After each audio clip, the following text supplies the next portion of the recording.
Hey, all, I know it's like 2 videos in the same day, but we just got the Stormgate balance changes. And also they got some other fun stuff. That's really exciting. So I figured, why not? Let's sit down. Let's take 20, 25 minutes, whatever it is. And we're going to go over the patch notes, see what we think. See what we think about maybe some new maps getting added in. Some experiments as well, which it's actually super cool. I'm very happy to see that. We'll talk about that in just a second. For now, we got some changes. All right, so we had 0.1.2 performance. Yeah, great. But they said, hey, hold tight.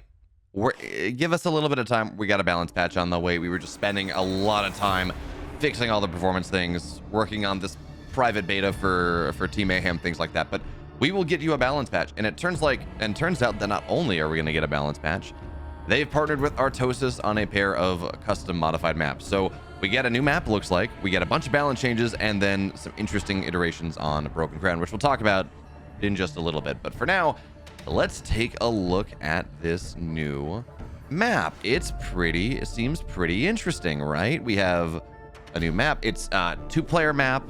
There's a high ground in the middle that has a vision camp. You have a pocket natural that's a little bit further. You have a pocket natural that's a little bit further back, but it looks like it has some destructible rocks to provide a different attack path or defense path later on. Looks like there's a health camp in that pocket area, so very defensible, which is I think is good. I think having access to these, what might be seen as like default camps that everyone wants. Health camp, maybe a speed camp. I think those are probably should be a little bit more contestable, but making sure that everyone has access to this health camp in a way that is very difficult for their opponent to contest, I think is very important. It looks like, and I'm not sure about this, it looks like we might also have, let's put this up a little bit more. It looks like we might also, there we go. We can make this just a little bit, there we go, fill the screen. It looks like we might also have some resource flowers. I'm not sure, we haven't had those in a little bit, but I see the shiny things on the north and the south side. I guess they're kind of on the edges, so maybe not, probably not. And it seems, so I think the big thing that I care about is it looks like there are some, to be sure, but it looks like there aren't a ton of camps on the edge of the map, which I think is really important, because when you have these camps it doesn't matter how difficult they are, but when you have these camps on the edges of the map, players are going to handshake and say, yeah, we're not going to fight, we're going to go farm, and then we're going to do it later. And ideally, camps should be something that players are constantly fighting over. They should be points of impact, points of interaction, and they haven't necessarily always been that. Boneyard, I think, as good as the games we get on Boneyard are, Boneyard is very much this culprit of a map that is a little bit too much focusing on creeping sometimes, on the edges of the map, and it kind of has this ebb and flow of that, which is cool, but I'd rather have players fighting over it more. And I think Isla Dread does a very nice job of that, with the middle camps being so centralized, forcing players to fight over them. And even the edge camps are often fought over. So that's my philosophy going forward. And actually, talk about map philosophies going forward, I have philosophies, certainly, but Artosis has apparently been working behind the scenes with Frost Giant to mess around with some different ideas, work with the map developers to explore some different types of games. And the first one, I think people are going to be very interested in playing around with this. We have a version of a Broken Crown that has no creeps, exact same map, trees on the third base area, exact same expansion pattern, exact same Therium setup, yada yada yada, but no creeps, no creep camps, no speed camp outside of the natural, no health camp off to the right side. Actually seems like the trees might have changed around a little bit because of that. And obviously we still have some of these areas that are defensible, or that are defending creep camps, the resource areas on the right side, but that's line of sight blockers that players might be able to play around with. So no creeps. Economy is going to scale very differently on this than on the standard 1v1 map. So I'm excited to play around that. I'll probably see if I can. It's a pity there's only one no creep map. Like I said, I'd love to play around with like a Stormgate Sundays. Maybe I can come up with a format that makes this work. I don't know. The other one is a much smaller map. As you can see, there are only really 3 Therium patches aside, and let's be real, only 2 of them are really manageable. The third one is very much in the middle of the map and very much gonna be extremely difficult to take. So only 3 Luminite patches, luckily for this, and I do like this. I think this is actually I hope they move this back into more standard 1v1 maps, but every base has a therium patch, which for certain races at certain timings, running out of therium and only having 2 therium patches like really hinders Infernal, for example. It makes late game on certain maps rather difficult. Like it feels like Infernals are much more on a timer than maybe on some other maps. Also, I think it's interesting that we have kept, looks like one camp. Artosis has kept the speed camp off into the corners, but still reasonably accessible. I'm a little worried that I mean, he's trying to incentivize aggression, but I think this might incentivize aggression a little bit too much because the speed camp is right outside of the natural. And I think that is going to be, I think we're going to see player, like, I think it's going to be an issue. Well, depending on the balance changes, but I think that might be an issue with like a bunch of Infernal aggression. We're going to have to see, but traditionally putting speed camps that close to bases is a problem. Traditionally, that has caused massive problems in terms of just throwing things out of whack. We'll see. I'm excited to try it out, but initial thoughts there. But now we move on to patch notes. By the way, they did say that Infested Crater is back in the map pool. They've gone and made a bunch of changes to make it better optimized, which is awesome. I don't really play co-op, but better optimization is awesome. Very exciting. Also, well, yeah, the custom, right? Like, new map and some alterations on Broken Crown. I'm really excited to see how these work out. I don't know that I'm going to be a big fan of Broken Crown Light, but I think no creeps could be cool. I know a lot of people on the Stormgate subreddit have been talking about how they want to see a version of the game with no creeps, and this is the perfect time to experiment. So I'm excited to see what's going to happen. We're going to see if maybe I can come up with some Stormgate Sunday stuff. I don't know. I need to think about a format to make this happen. We'll see. I don't know. But also, substantially improving input lag. I don't know, and I would love to know whether this goes and has any impact on some of the issues with inputs being dropped. Like Nina had to go forfeit a series because her inputs were getting dropped all over the place. And I think that's probably a configuration issue, like something very specific. I don't know. But if that fixes that, awesome. Also, audio fixes, audio updates. I'm assuming this is not going to be their big 0.2, 0.3. I forget which one, but this is not going to be their big audio pass. But any audio improvements are audio improvements, and I'm excited about that one. We do have, they've done some stuff in campaign as well. We're going to skip over that because we're talking about balance changes here. We're talking about 1v1 things here for the most part. Much like, hey, there are some changes to co-op. Great. Cool. I'm excited for the people that care about co-op. I'm excited for them to have those changes, but I am not qualified to talk about them.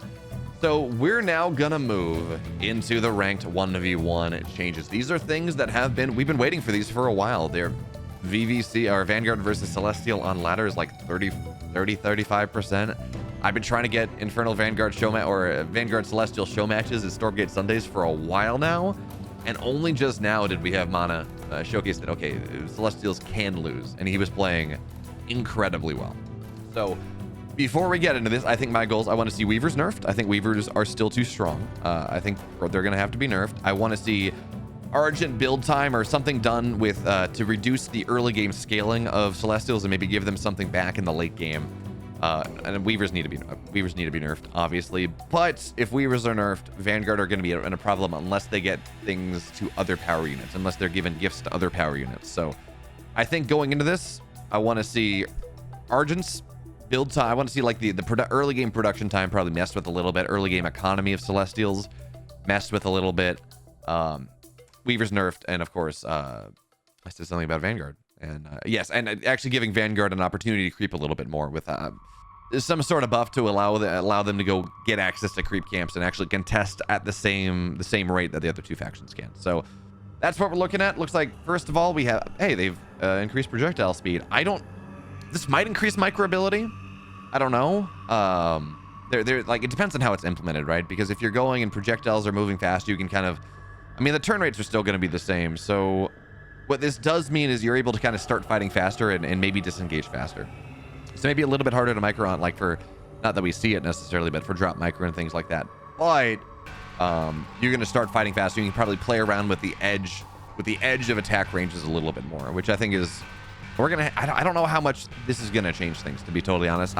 If you're watching in comments and you have a good idea of how this impacts things, let me know. I don't know. I would love to hear your insight. Also, some quality of life things, which is Shroud Weave. Barb Overcharge on location. Thank you. I think this means we'll be able to...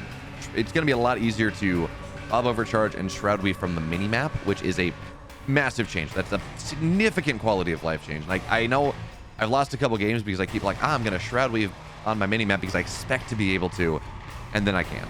And then things die because then I got to go click back, and yeah. So if that's true, massive quality of life improvement. Thank you, Frost Giant. And they just say, yeah, a few quality of life improvements. Now, they say here that we'd like to reduce the friction of teching up as we felt games remain on tier 1 longer than we'd want. I don't know that I saw that. I don't know that I saw that games stayed on tier 1 too long. Although if they say situations where it's difficult to counter a tier 1 unit where its intended counter was tier 2, probably Argents are what we're looking at here. Maybe Brutes are what we're looking at here. Sure. I don't know. I'm willing to buy it. I'm willing to test it out. I don't know that teching to tier 2 was too slow. But, and in fact, like if I'm playing Infernals, I feel like it's generally a Therian bottleneck rather than there we go, a Luminite bottleneck. But hey, it's 50 Luminite. I don't know how much, that's like one worker, right? I don't know how much this is going to impact things. We're going to try. I don't have strong opinions about it. But this makes me very happy as we move on to things like, yeah, okay, teching's a little bit faster. However, Bob Overcharge, Bobs are now half as tanky when they're overcharged. Shroud Stones no longer receive a damage bonus. Sovereign's Watch changes, or Sovereign's Watch charge up time increased from 90 to 120 seconds. Top bar abilities are nerfed. Top bar defensive, other stuff, who cares? But top bar defensive abilities are nerfed. I have been arguing this for quite a while. I don't think this goes far enough, to be totally honest. But I totally understand why we're taking incremental setups so we can actually try and see how it works. Like, should we go more? Should we go less?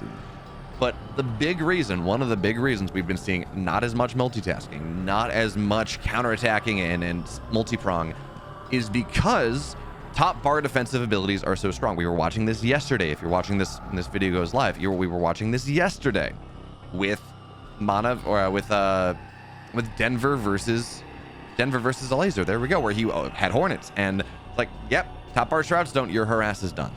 You don't have to dedicate army units back at home to it. You do not have to split your army up. Top bar harass, Shroud Stone, it's gone. Right? It mitigates a lot of the cool factor of RTS games, and I am hopeful that this is gonna force units to stay back home, so less death falling, but also reward people for multi-pronging, because what it felt like was, okay, I'm gonna split a third of my army off and I'm gonna go harass. Oh wait, double Sovereign's Watch, Bob Overcharge, Shroud Manifest, whatever it is, and it's like, okay, well, my opponent's gonna jump on me now because I have 2/3 of my army and I'm not getting any value from that. So I'm hopeful that this is going to incentivize that. Also, they do say we plan to take a large pass at the types of abilities in the future, but for now we're just toning them down. Awesome. Thank you, Frost Giant. I am so excited to see how this is gonna go. And then we move into a bunch of the more race-specific, faction-specific stuff, because this is like general. They're like, we're toning down top bar defensive abilities. We are making teching up a little bit faster. But now we move into things that are more specific. So starting with the Vanguard, Scouts now do +5 versus creeps. I didn't know that. Someone I think suggested this. I don't know if they suggested the number, but someone suggested this on the Discord like a month ago, maybe more. I don't know. And they said, yeah, Vanguard cannot creep. Lancers aren't good enough at it. It's too slow. You can get like a 1 camp in the period of time that it takes Infernal with Celestial to get like 3. It's way too slow. So I really like this a lot. Scouts now, they do 10 damage. Really, 10 damage to regular creeps, 13 damage to light creeps. That's awesome. Scouts are still not going to be this great fighting unit. They're still not going to go and kill units. I mean, it takes, what, you get 3 scouts takes 5 shots. So like, what is that? 15 total attacks to kill off a worker and to kill off an imp with full white health. And actually probably maybe even a 16th, right? Because you're looking at a white health regen and, you know. So it does not kill things. They don't kill things all that quickly. We don't want them to kill things all that quickly. They were way too lethal. We don't want to return to that dog meta, but getting a couple to help you creep early on, I like that. And that also leads to some decision making, because they're like, okay, if I'm spending my production time on scouts, I'm not spending them on lancers. I'm not spending them on, well, yeah, early game, you're not spending them on lancers, which means that maybe you're vulnerable maybe that opens up some other timings if you try to play greedy on the map. Like, it increases the decision matrix and the decision space, and that is fantastic. So excited about this. I love the idea when someone came up with it in the Discord, and I love it now that it's getting implemented.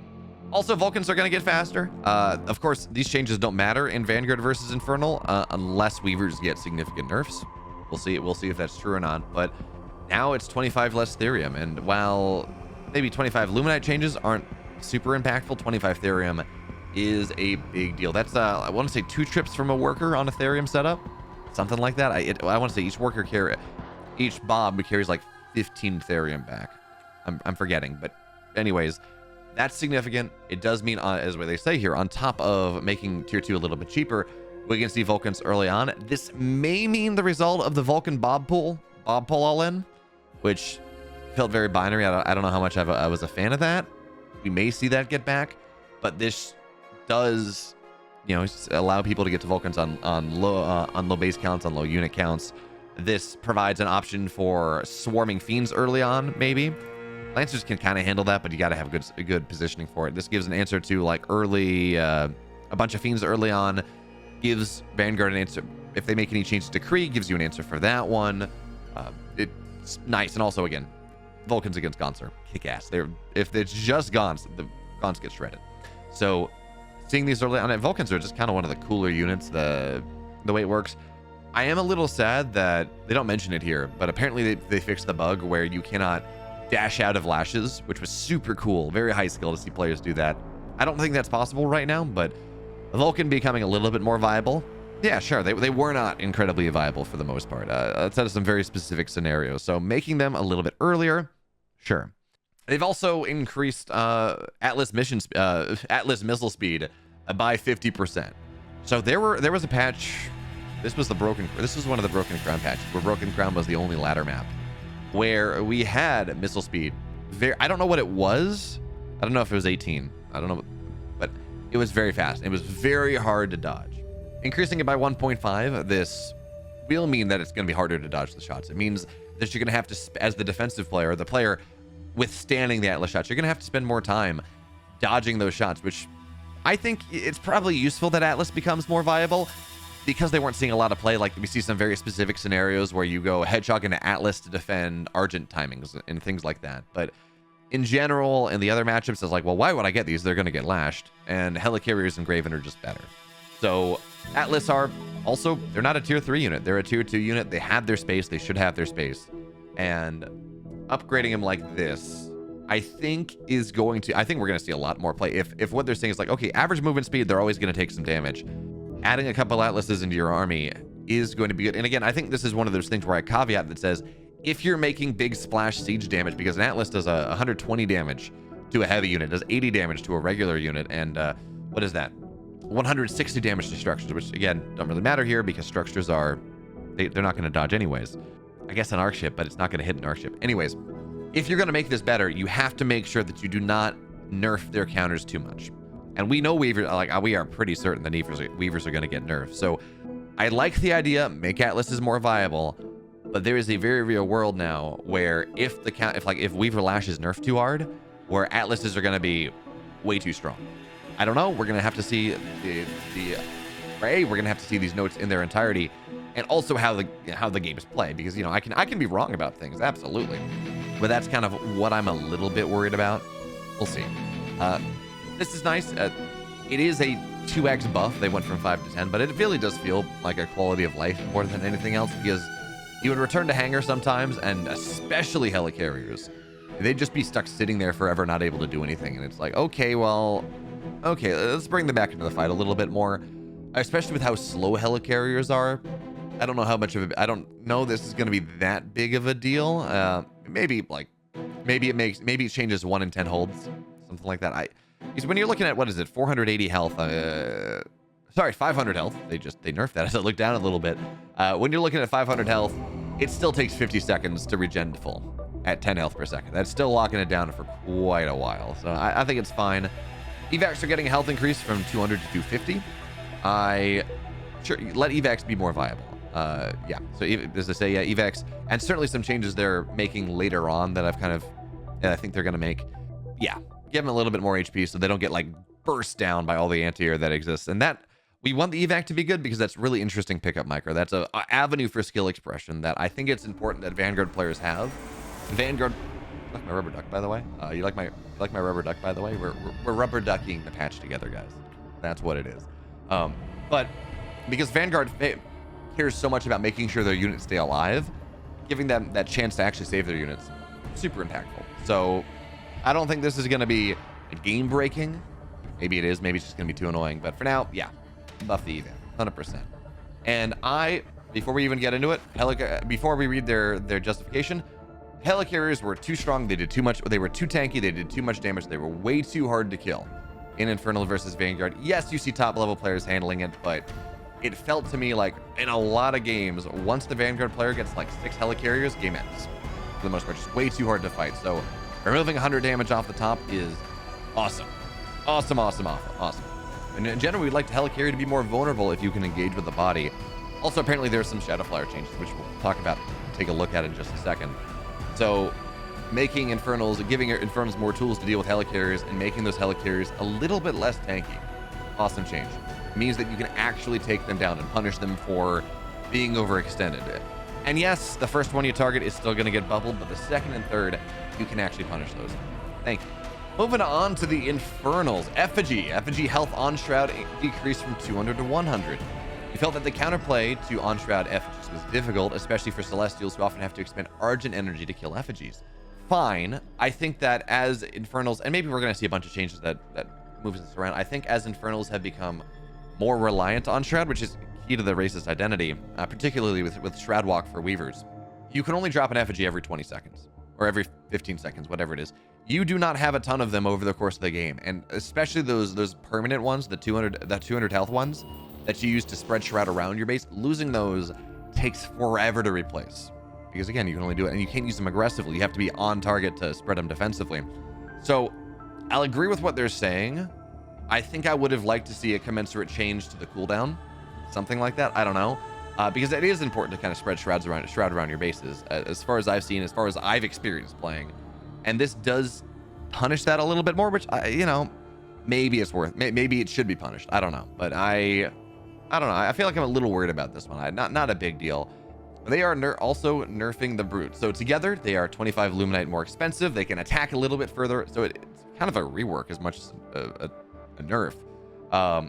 They can attack a little bit further, but they don't continue that attack if units go a little bit further away. So range slop is like, if I start attacking at 0.25 range, as long as the unit stays within 2 range, it sounds like, with range slop being 2, I'm going to complete the attack. Whereas this, it goes down a little bit. So I guess it actually, okay, so this actually keeps the range slop the same. +1 range, minus 0.5 slop. So same difference. Okay, that is minor buff here. Outer radius decreased from 0.5. So I guess they're getting a little smaller for body blocking purposes. I don't know if the model gets any smaller. Weapon period, so they're attacking faster. They are doing less damage per attack. I think means armor applies to them more. And backswing lock decreased from, is that -1 to 0.5? I don't know how -1 works in this case, but so they looks like Brutes now, they're more expensive. Ooh, nice. That actually is a really big change. So it means if you overkill. So we're gonna take a look at this all together. So first of all, backswing means you can attack fast. Not only can you attack faster, but you can move and attack. So it makes the units more microable. It means that if you overkill, like if 5 Brutes go kill, I'll kill 1 unit. If there's another unit within 1 range of that first unit, or another unit within 1 range of the Brute, they're going to complete the swing on someone else. They're going to say, you've already killed, go somewhere else. That's actually that may end up being a significant DPS increase. We'll see. I don't know. But I think when we take this together, it is a little bit more expensive, but it is much more microable. And I'm down with that. There's a little bit more room for skill expression, and I'm down. I'm totally down for that, 100%. So they say the Brute is slightly too cost efficient overall in early game, where they're able to bully Vanguard players away from creeping. In addition, this change, in addition to the below fiend changes, should allow other factions to be more competitive in creeping. In addition, we're tuning small aspects of the Brute to make it less cumbersome to control, especially in large numbers. With these changes, it will improve the Brute overall. While these changes will improve the Brute overall, we still can consider the totality of the changes to Brute and Fiend to be an overall nerf. And I think importantly here, it means the brutes are going to be much more viable in a mid-game composition. Like, you add brutes into your army, and you're not in this situation where you're like, I need to spend Luminite. I guess I'll buy some brutes. I don't like it, but okay. So this is going to make them more useful in those ways, or maybe in small numbers on harass and things like that. But also, as they say, still enable early game creeping for the Vanguard. Which, sure, if that is how that works out, awesome. Totally behind those changes. This was a copy paste. This is about the hangar changes, the return to hangar changes. We're gonna ignore those. But what they've done is they have nerfed Fiend HP by net 25 HP on max white health. They do a little bit more damage, but they are much less tanky. And without even reading this, I think that before we read the justification, I'm going to tell you that Celestials have been complaining about inability to deal with lots of fiends, especially in the late game once the dragons start spawning them, for quite a while. And I'm pretty sure, and I think as I read this now, that they're saying, yeah, we're doing this so Celestials can actually clear fiends and not be totally overrun. And also, this means there are more powerful harass options. This, coupled with the reduction of power of top bar abilities, means that fiend run-bys are going to be much more effective. And it remains to be seen, the nerfs, like the compound nerfs. So we've had kind of a nerf to brute in some instances, effigies nerfed, Droughstone manifestation nerfed. Again, that had to happen. Fiends nerfed a little bit outside of everything but damage. So we're looking at like 3 nerfs for Infernals right now. Maybe the brute's a sideways change, but 3 nerfs for the Infernals, or maybe 2 nerfs and a sideways change. So it may end up being that all this together means that Infernals really struggle, but I am totally fine with making things more fragile do more damage, giving them that less of a meat sponge opportunity and much more of a, wow, these are effective on the map. These give me harass options. I benefit from getting surrounds. Cool.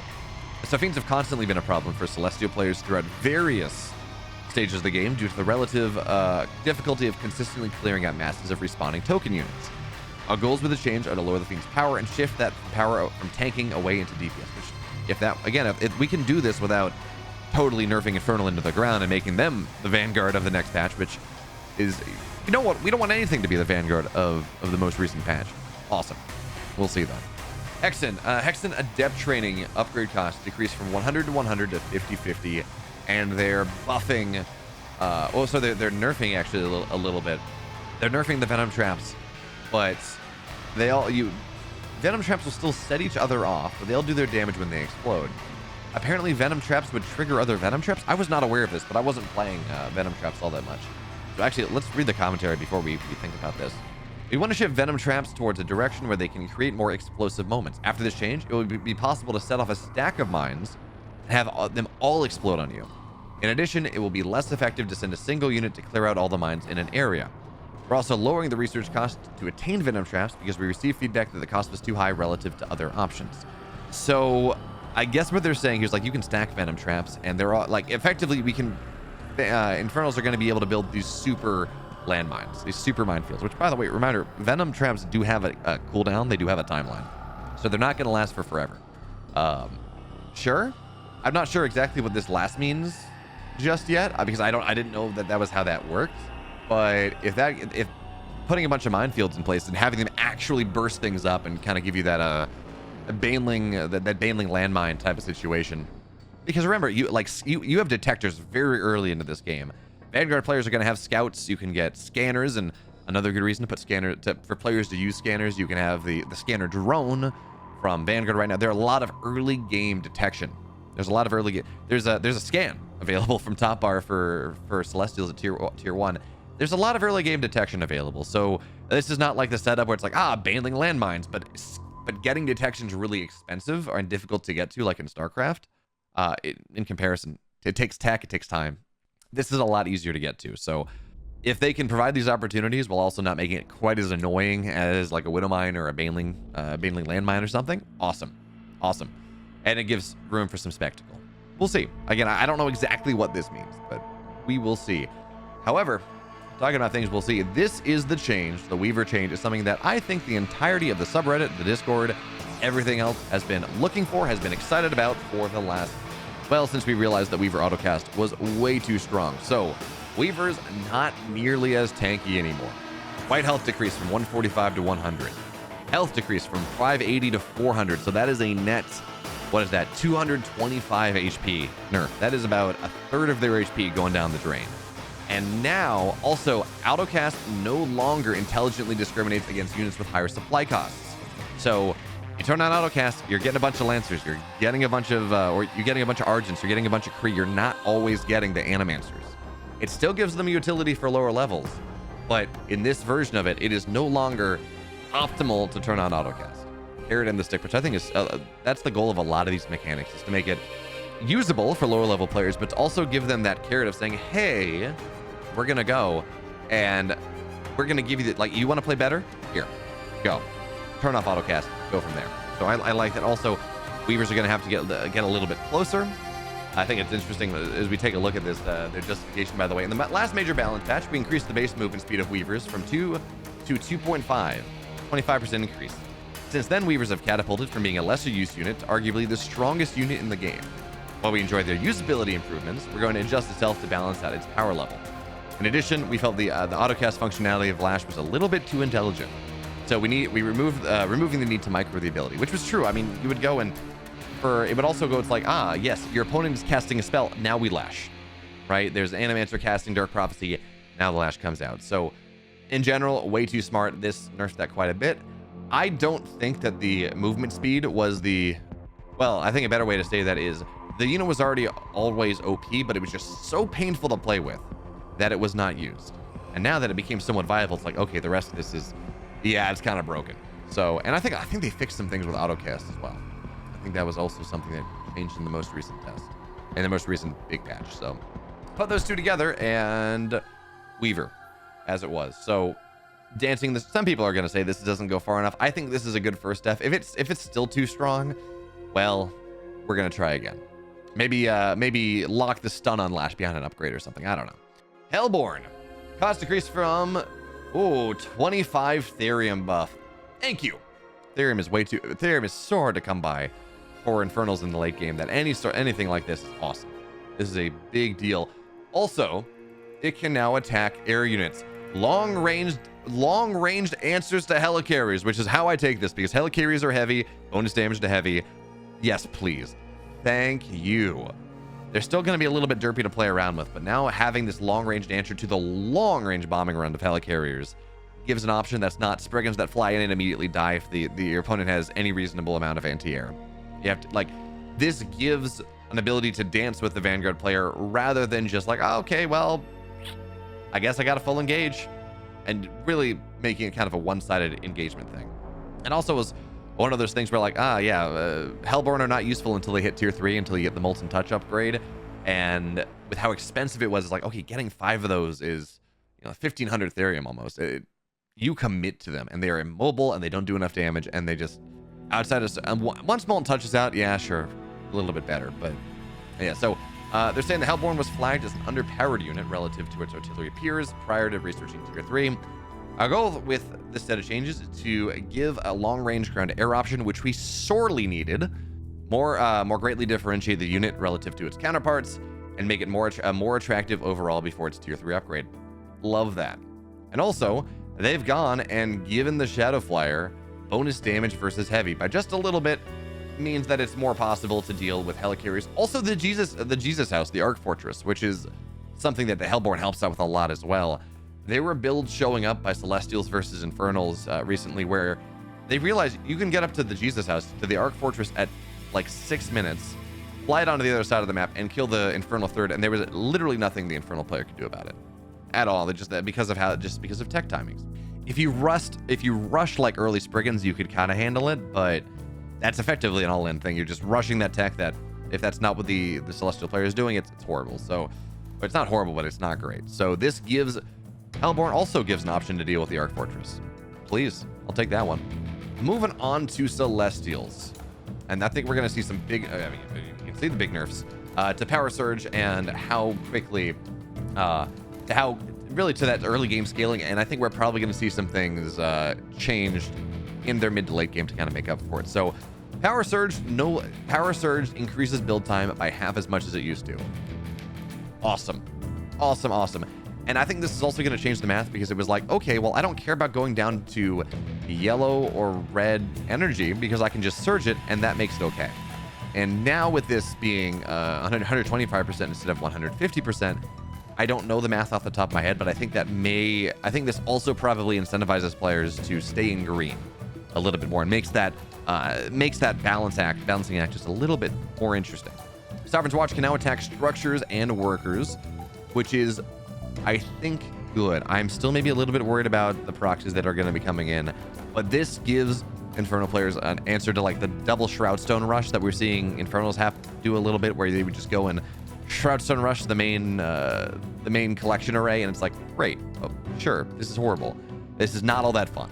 So that was a way too strong, and this gives yeah, exactly, this helps Celestial defend early game static defense rushes, which, yes, 100%. Also, Strike Node and Blast Node have been nerfed. 25 Therium each, and Weapon Period Blast Node attacks a little bit slower. And this is like across everything. They didn't nerf the Sentry Post. I don't think it needed to be nerfed. I think it's fine. But nerfing the Shroudstone Manifestation, nerfing Sovereign's Watch, nerfing these Strike Nodes, which were used a lot in these Celestial versus Vanguard proxies, as well as being, I mean, a Blast Node could defend a base by itself. Just way too strong. So this tones that down a little bit. This is also this idea that, yes, we're nerfing early game pressure coming out of Celestials against Vanguard in particular, but also you got to dedicate more to defend your bases, guys. That's the story of this entire patch. I am here for it. Dedicate things to defense. Reward multitasking, reward multi-pronging. And yeah, so they're bringing that down a little bit. And also, when we talk about, so there are not a lot of workers, right? Bly, for example, never builds a prism unless he needs to go and get Therium, and like he doesn't build prisms to mine more. He builds more collection arrays. And with how quickly a collection array morphs to flying mode at 1 second, I mean, it just felt very difficult for ground units to go harass these things out. It's like, I'm gonna lift, I'm gonna land, whatever. This gives you that opportunity now.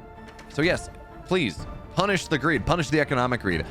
And also with I'm talking about Infernal versus Celestials here, but with Fiends being that much more powerful, doing more damage, this gives options to punish the mass expand economy scaling way too quickly, which is awesome. And yeah, Argent build time nerfed a little bit between this and the surge change. I don't think we're going to be quite as worried as I don't think we're going to be quite as worried about a lot of those Argent timings. I think they are very solidly back to where they need to be. Also, removing ground weapon changes. Well, sorry, not removing bonus damage versus light. I think Stormgate in general relies too strongly on typed damage. Bonus versus light, bonus versus heavy. It makes some things very binary and makes other engagements really feel not all that satisfying. It's like, yeah, I got Gaunts versus Lancers and they just don't die. And I have Gaunts versus Exos and they just get shredded in an instant. It's like, that just feels weird. So I am very happy, and hopefully we see more of this. But early tier units either having a lesser percentage of their damage go to typed damage or just remove it entirely. So that's what they're doing with the Vector. It just does 9 damage to everything by 3, I think. I think they fire 3 shots.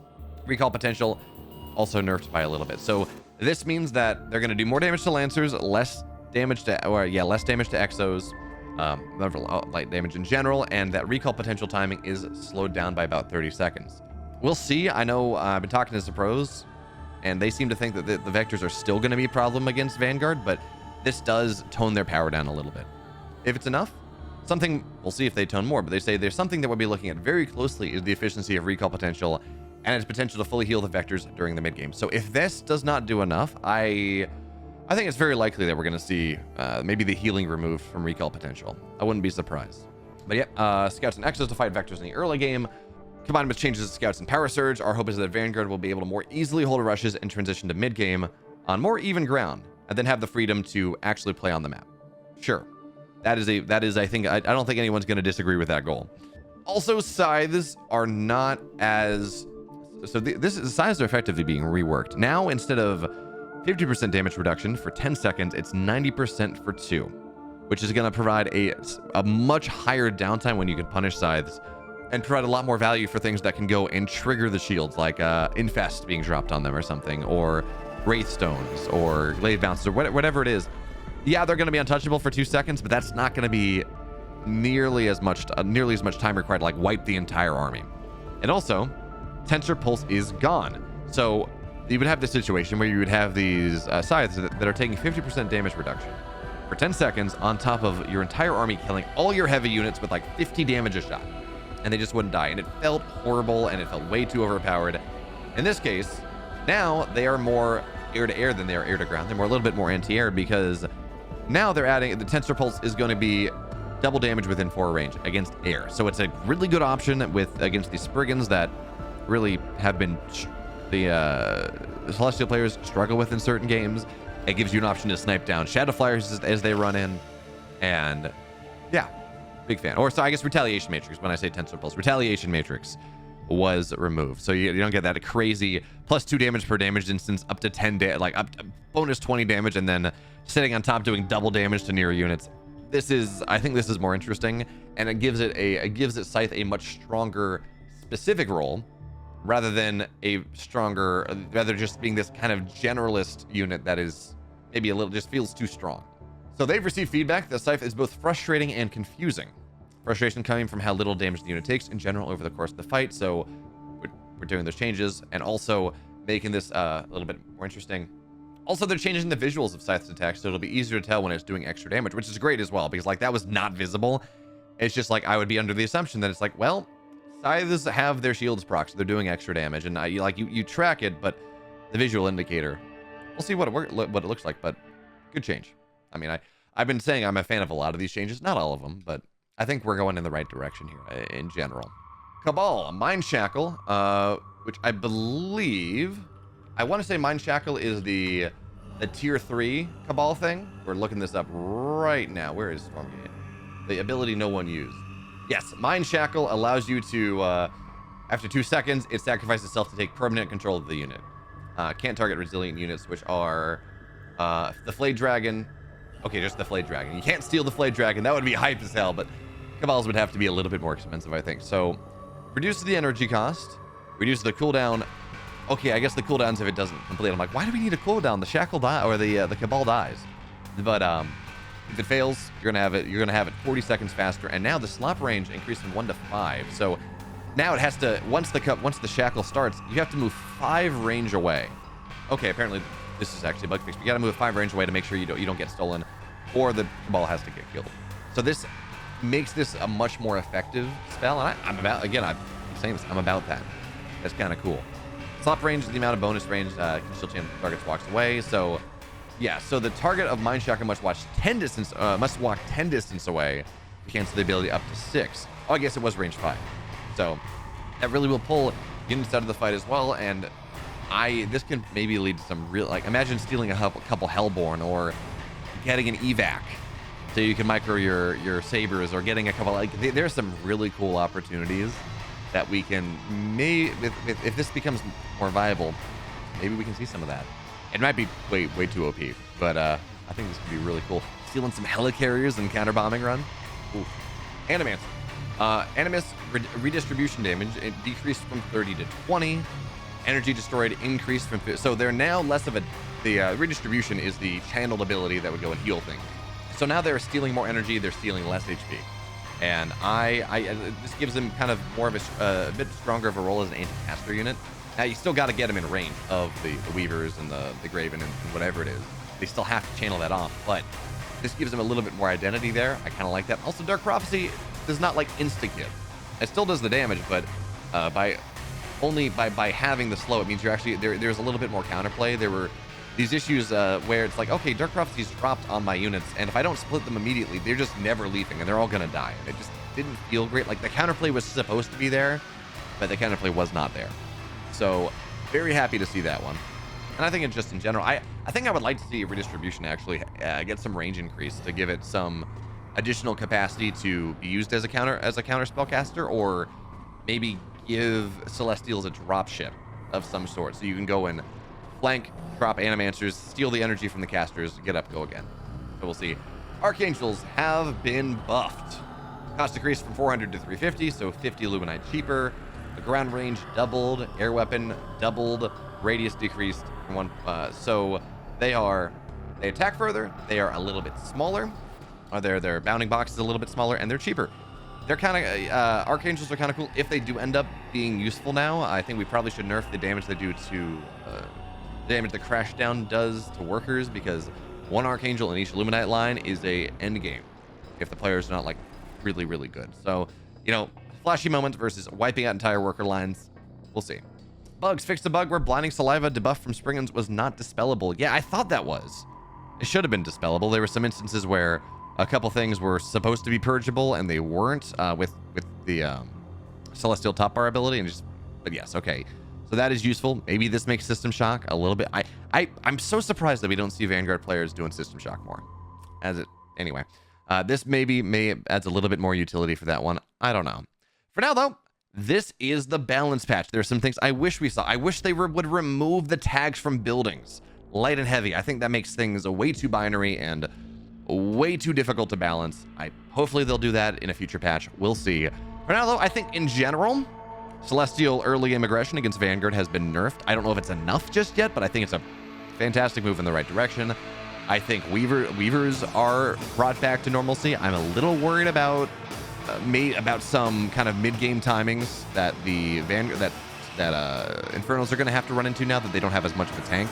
These Magmadons are certainly not it, and Marut's not really that much of it either, especially with the cost nerf. So I'm a little worried about that.